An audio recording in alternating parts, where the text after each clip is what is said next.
What's going on, y'all? Machiavelli Mills TV. So look, y'all, I'm watching Keyshawn Johnson's All Facts No Breaks podcast, and Keyshawn is interviewing David Justice, former outfielder for 14 years. He was an outfielder and he was a designated hitter for 14 seasons.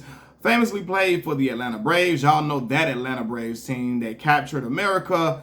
Won a World Series with the Atlanta Braves, played for the Cleveland Indians, the New York Yankees, and finished off with the Oakland Athletics, right? And so they get to a part of the interview where they're discussing the steady numbers of how the number of black players in Major League Baseball is steadily decreasing, right?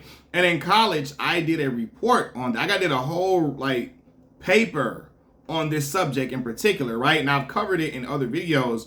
But it's time for me to rehash it again. There's more people on my channel than what it used to be. So I would like to just rehash this conversation. Again, only 5.7% of black players. It was only 5.7% black players on a Major League Baseball roster on opening day. The lowest since 1955.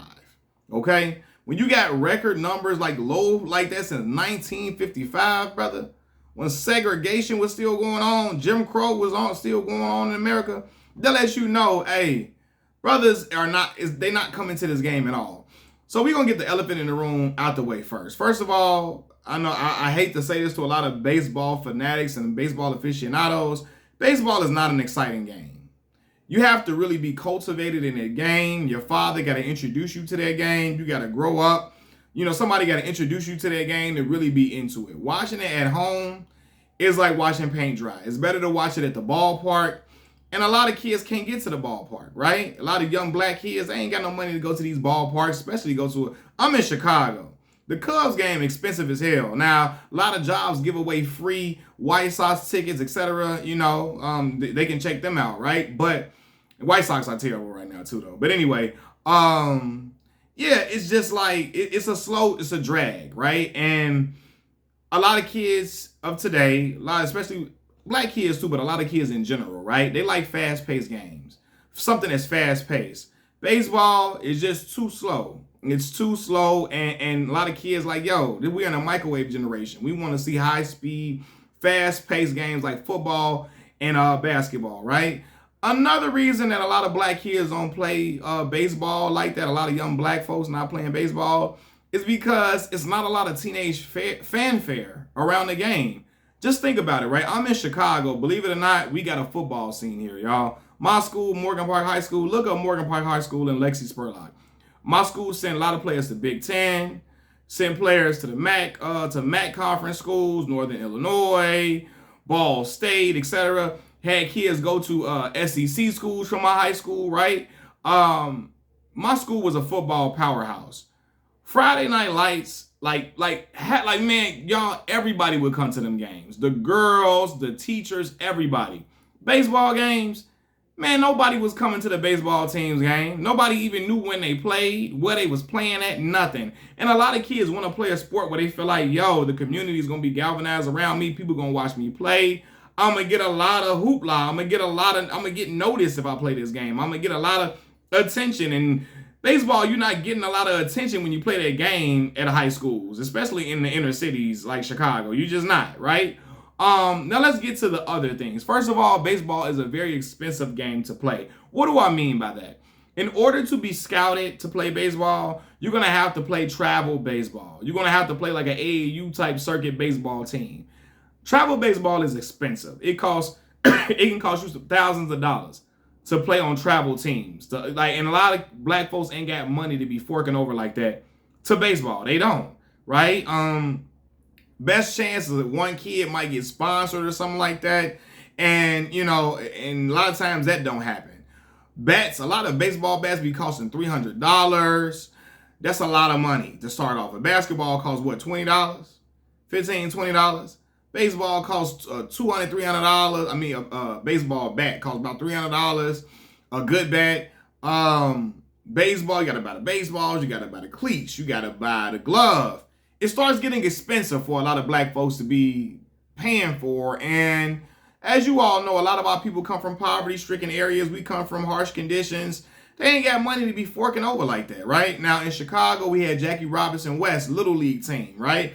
close to my grandma crib, and that team, I'm sure, is sponsored by a lot of people, by the community or whatever. But we don't have a lot of those teams in Chicago like that, which is why that team in Evergreen Park snitched on Jackie Robinson West, because it was some kids playing for Jackie Robinson West that didn't play in the neighborhood, but these kids just wanted to play baseball. What other teams they gonna go to? We don't have a whole bunch of baseball teams riddled throughout the city of Chicago like that for a lot of the black kids to play in our area. We don't. You know what I mean? So anyway, though, the money it costs a lot of money, and in order to get scouted for baseball again, you have to be on these travel teams, right? Another reason why it's not a lot of black kids running to play baseball is because the farm system that you got to go through the minor leagues. Even if you're the number one pick, you got to go through the minor leagues first to get called up to the major leagues. A lot of young black kids feel like they ain't got time for that, yo. I could spend years in a minor leagues not getting paid the big time money. And football, listen, it don't matter if you a bust. Jamarcus Russell got paid for being a number one overall pick. I think Jamarcus was number one overall, I believe, right? He got paid handsomely, right? These number one picks be getting paid bread. Even in basketball, what you getting, 4-5 million being a number one pick? Mega, you getting top millions of dollars. You can be a bust, you still gonna get your bread, right? Baseball, you gotta still prove yourself after being a number one pick. It's gonna take you years to come up through their farm system and get called up to the major leagues, and everybody gotta go through the minors. Even if you the number one pick, you don't get to bypass that, right? And then after you get called up, your first big contract really don't come to after like your 5th year or something like that. And who's to say your career could span that long? So a lot of young black kids like, yo, we ain't got time to waste like that. Mama in the projects, mama and pops might be in the projects, or we struggling. Listen, we ain't got no heat in the wintertime in Chicago. We need this money. I'm gonna go play over here so we can go live lavishly or whatever. And even if the light bill and all that stuff getting paid, you want your family to be living like all the other athletes. You like, yo, I want to live and influence and get my family out of these areas. And if it's gonna take me all day to get it, I can't play baseball, right? Another thing too, because a lot of people are gonna say, well, the Latin kids over in these other countries in the Dominican Republic and Puerto Rico, they don't have to look. They don't care. They play baseball with a stick. You see how many Puerto Rican and Latin kids coming over here to play baseball? Well, the truth of the matter is that they sign like that. These owners, they build facilities. Baseball builds facilities for Latin players in Puerto Rico, Venezuela, and the Dominican Republic to help develop these players, to get their skills up to par and have them looking like major league players. And they do that because of the return on investment, right? They can sign these players, Latin players, for cheaper than the black players coming through the draft. You know, because these Latin players don't have a lot of other options, right? And American black players, you can play football, basketball, hell, you can make money on social media, all of that, right? In Latin countries, baseball, all they got. And the Major League Baseball higher ups, they know that, right? And they know that the Latin players will take less money because they have no other options compared to American-born black players. They feel like, yo, they will take these crumbs and come over here and play for us because it's all they got. Other black American players, they know, hey, man, they can go play baseball. I mean, they can go play basketball, football. Some of them can go box. Some of them can go be social media influencers, all type of other avenues they got. And they feel like, oh, man, these Latin players, they're going to come work and come play for us for peanuts, because they just trying to lead their country and get to a better life. And they will invest more into the Latin players over there than here, because they know, oh man, these other players, they got other options. We're going to put money over there with the Latin players and they'll take less money from us. You know what I mean? So man, it's a lot that goes into why black players aren't playing baseball anymore.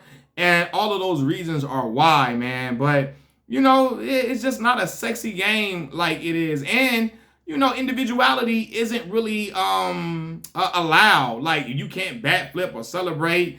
You know, people get looked at crazy. Look how Tim Anderson was getting looked at. Most black players don't even talk like me. They G Wiz, G Willikers, a lot of black baseball players. Some young black kids will feel left out.